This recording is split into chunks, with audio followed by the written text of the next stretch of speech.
예, 여러분 안녕하십니까. 성선회라 TV입니다. 이 이영훈 목사와 김삼환 목사 이 두 분은 뭐 체계적으로 또 우리 한국에 가장 큰 영향력이 있는 큰 대형 교회로서요.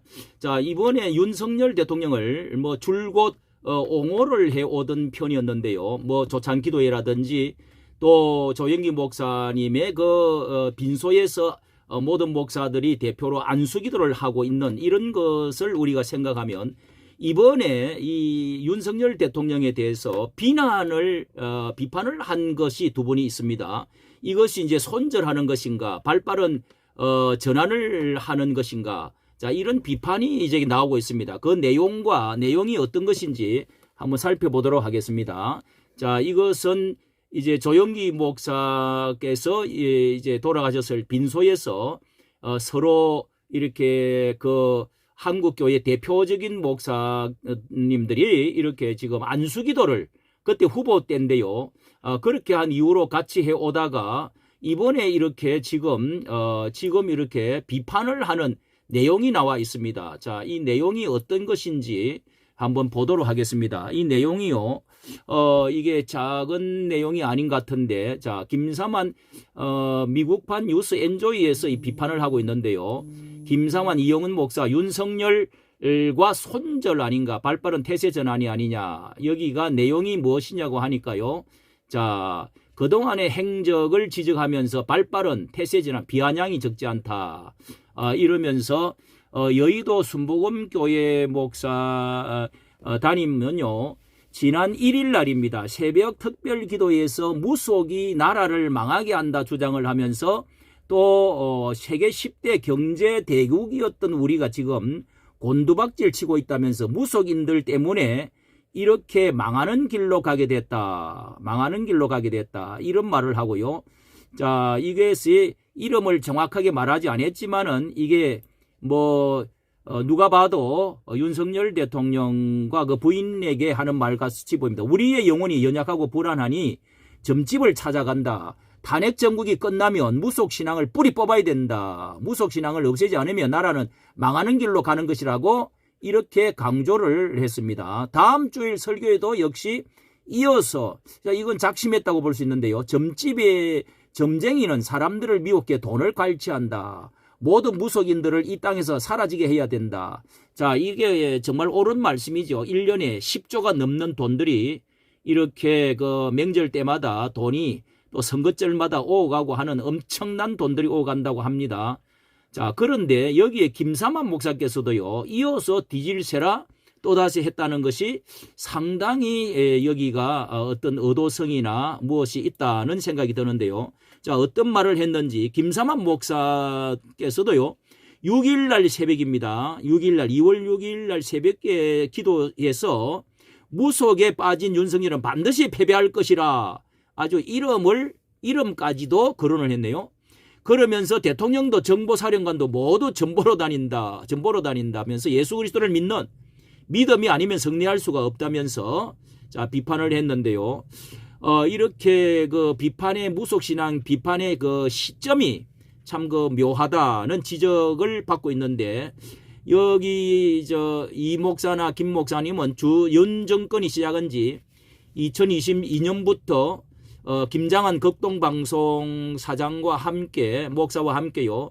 뭐 오찬기도에 항상 가지 않았습니까? 단골로 초대받았는데 한 번도 무속신앙에 지적을 하지 않다가 이런 이제 지금 이 탄핵 시기를 당한 이때에 이렇게 지금 한다고 하는 것에 대해서 야, 여기 참 그 심적으로 또 어떤 계산이 있는지 정말 여기에 대해서 한 가지 말씀을 좀 드리고자 하는 것은요. 자, 여기에 대해서 정말 참 어떤 면이 문제가 되는지 이렇게 후보 시절에 안수기도까지 해주었는데요. 자, 이게 성경책을 넣어달라고 해서 이제 그 민정수석이 와달라 해가지고 그래서 김진홍 목사께서 이렇게 그러면 오라 해가지고 성경책을 사갖고 오라 그러면은 내가 사인을 해가지고 그래서 이제 옥중에서 구치소에서 그걸 요구를 김진호 목사님한테 해서 그거를 이제 성경책을 보내드렸다는 거 아닙니까? 성경책을 읽고 싶다. 자, 거기에 대해서 이제 시편 37편 뭐 23절 말씀을 적어서 여호와께서 사람의 걸음을 정하시고 그의 길을 기뻐하시나니 그는 아주 엎드러지지 아니함은 여호와께서 그의 손으로 붙드심이로다. 정말 어쨌든 간에 성경책을 읽고 싶다 하는 것은 모든 목회자들이 참 귀하게 생각을 하고 그런 때에 하나님 만나기를 우리가 간절히 기도하고 새롭게 거듭날 수 있는 뭐 기회도 얼마나 귀한 일입니까? 그런데요, 요게 이제 1월 20일 날이거든요. 그러니까 2월 달에 들어가지고 이 두 분들이 지금 무속신앙에 대해서 작심을 하고 비판을 하고 있다는 것입니다. 자, 이게 여기에 어떤 의미가 있는지 옥중에서 신문을 받고 곤욕을 변론 지금 하는 곤욕을 치르는 참 너무도 가슴 아프고 눈물 짓는 사람도 많은데 가서 이런 가운데 이런 말을 비판을 했다. 특히 한국 교회가 말이죠. 이렇게 광화문에서부터 해가지고 부산으로 대구로 이 한국 교회 찬양을 부르면서 설교를 하면서 이렇게 주도적으로 교회가 이렇게 지금 해서 큰 이제 물결을 일으켜고 자유민주주의를 다시 살려야 된다. 이 대통령의 반국가 세력이라고 하는 그리고 주사파 세력 이런 세력들을 어쨌든 이거를 뒤집어야 된다. 자, 이렇게 해서 지지도가 말이죠. 51%가 지금 상승한 가운데 있습니다. 윤 대통령을 지지하는 그리고 이제 김문수 또 이 대통령 후보 되는 사람도 이렇게 굉장히 올라가고 그리고 이제 국민의 당도 아주 앞서 있는 놀라운 이런 혁신적인 일들이 일어나고 있는 가운데 왜 이렇게 할까? 상당히 이해하기 어려운 정말 그런 것이 되는데요. 저는 여기에 대해서 의문을 제기하는 것은 첫째는요, 윤 대통령과 그 아내가 김건희 씨가 이제 영향이 크죠. 그것이 그렇게 했다 할지라도요, 뭐 왕자를 써붙이라든지 뭐 건진법사 또 뭐 천공이고, 자, 이 개인적인 신앙이 무속 신앙에 영향을 받는다고 하더라도 그게 아주 그분들이 무속 신앙에 심취가 되거나 뭐 이렇게 정기적으로 계속 지속적으로 하는 것이 아니라 이게 선거철에 학문적으로 접근을 하다가 영향을 받은 것 같습니다. 그것은 비난할 일이죠. 그러나 지속적으로 그것을 계속하는 신앙을 가졌느냐, 이게 개인적인 성향이 기독교적인 그는 그렇다고 하더라도 기독교적인 색채가 저는 더 깊은 뿌리를 가지고 있다고 봅니다. 뭐 그분이 신자다, 세례받고 거듭난 사람이다, 뭐 이런지는 모른다 할지라도 그래도 그의 과거에 미션 스쿨을 다니고 목사가 되려고 했던 그 학적부가 분명히 있지 않았습니까?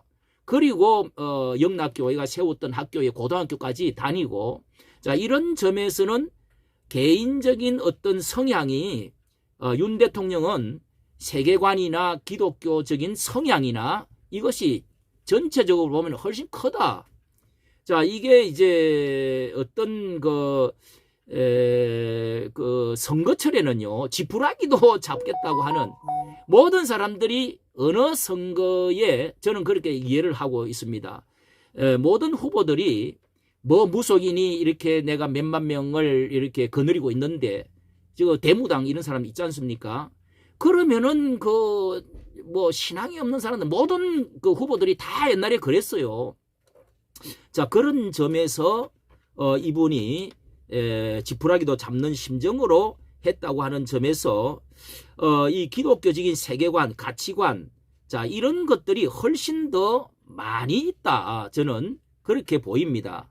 자, 그런데 더불어민주당 이 어버이 이재명을 추앙하는 이 더불어민주당과 비교를 해보면은요, 여러 가지 반국가적인 세력, 자유민주 이 보수 우파의 세력과 비교해 볼 때 이재명은 너무도 반국가적이고 반미적이고 친북적이고 또 반공산주의적인 색채가 기고, 자, 이런 모든 것에서 볼 때 도대체 어느 쪽의 편을 들고 있는 것인지, 그러면은 이재명을 더 손을 들어준다는 의미입니까? 자, 그러면 제가 이런 것을 하나 찾아봤습니다. 여기에 한번 보시기를 바랍니다. 이재명은요, 이런 일이 있었어요.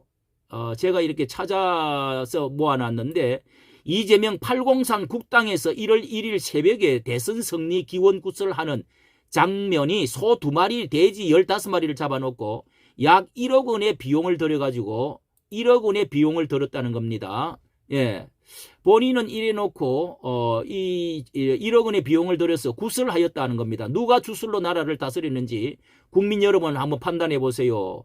자, 이런 기사가 올라왔습니다. 자, 그러면서 누가 주술로 나라를 다스리는지, 본인은 이래놓고도 윤석열 손바닥 왕자 가지고 뻔뻔스럽게 즐기기도 물고 늘어지더니, 지는 아닌 척 이런 자가 대통령이 되면 나라가 어찌 되겠습니까? 자, 이걸 분간해야죠. 목사님들. 자, 여기 한번 안을 한번 보십시오. 돼지 15마리, 소 2마리를 잡아놓고, 이재명이 큰 이 프랭카드를 붙여놓고요, 이런 대무당 굿을 냈습니다. 이게 소 같고 이게 돼지들 같은데요. 자, 이런 이재명은요, 다시 말할 필요도 없지 않습니까? 지금 누구 편을 들고 있는 것입니까? 자, 이래서요, 이런 것을 비교를 해봐도, 특히 2030 새 시대가 지금 기독교 중심으로 찬양을 하면서 일어나고 있습니다. 정강훈 목사와 손현보 목사가 지도자가 되어가지고 이렇게 해서 우리 자유민주주의를 살려야 된다. 보수 우파를 다시금 일으켜야 된다. 이렇게 지금 하고 있는 마당에 왜 이런 분들이 이런 말씀을 할까요? 도무지 어떤 속셈이 있는지 이해가 되지 않는데, 또 한 가지는요, 선거철 때는 이렇게 한때 이낙연 대통령 후보도요, 안수 집사입니다. 그런데 절에 가지고 큰 절을 하고 이렇게 했어요. 자기 고향에 있는 절간에 가가지고. 이게 보통 일이 아니지요. 거기다가 김영삼이나 이명박, 자, 이런 분들도요, 불교 사찰에, 이제 기독교 너무 편향적이다 해가지고 불교 사찰에 가가지고 전국을 다 돌았습니다. 그 부인 이희호 손명숙 여사라든지, 그래서 가는 곳마다 합장을 하고 이렇게 했어요. 자, 이런 거는 선거철에는 누구든지 이런 것에 대해서 지나치게 그것 때문에 뭐 망했다, 그 사람의 인격이 완전 무속적인 사람이다, 이건 좀 지나치지 않습니까? 그리고 시기적으로 좌파에서 내란 수괴라고 하는 이런 그 말에 동의를 하는 것입니까? 내란 수괴자라고 지금 중요한 시점에 헌재에서 지금 판단을 하고 있는 이런 때에 이렇게 큰 영향력 있는 대교의 목사님께서 한국 교회에, 어떤 분은 뭐 중도주의로 간다, 기도만 하자 그러는데, 이게 또 한편으로는 처음에는 그랬죠. 그런데 이제 복지부동하고 입을 다물고 있는 벙어리냐, 왜 가만히 있느냐 해가지고 들고 일어나고 있는, 자, 이 상황에 중도주의 어쩌고 민족주의 뭐 혼합주의 하는데, 자, 이렇게 더불어민주당 이재명이가 그러면은 이 탄핵이 되고 나면은 불을 보듯이 뻔하게 이 이재명 어버이가 주사파 시대가 돌아올 것인데, 그러면은 이재명이가 당선되는 게 거의 확실치 않지 않습니까? 지금 뭐 그런 프로테이지가 나오고 있지 않습니까? 한국 교회가 얼마나 자익에 물이 들고 쉽게 이렇게 주사파 자익의 편에 쉽게 넘어가는지, 어떻게 이런 보수적이고 이런 이영훈 김삼환 목사 같은 분이 이렇게 말을 할 수가 있습니까? 자, 이렇게 되면은 김삼환 목사님은 WCC에 가장 앞장선 것에 대해서 큰 비난을 면치 못할 것입니다. 이게 큰 문제라는 생각이 들면서 이 성꺾기도 좋지만은 뭐 이랬다 저랬다 손바닥 뒤집듯이 하는 것은 결코 저는 하나님의 뜻이 아니라는 생각이 듭니다. 우리가 한국 교회가 정말 어떤 색깔을 가지고 정말 하나님 앞에서 바로 이 민족을 인도해야 될 것인지 깊이 한번 생각해 보시기를 바랍니다. 이까지 정치 감사합니다.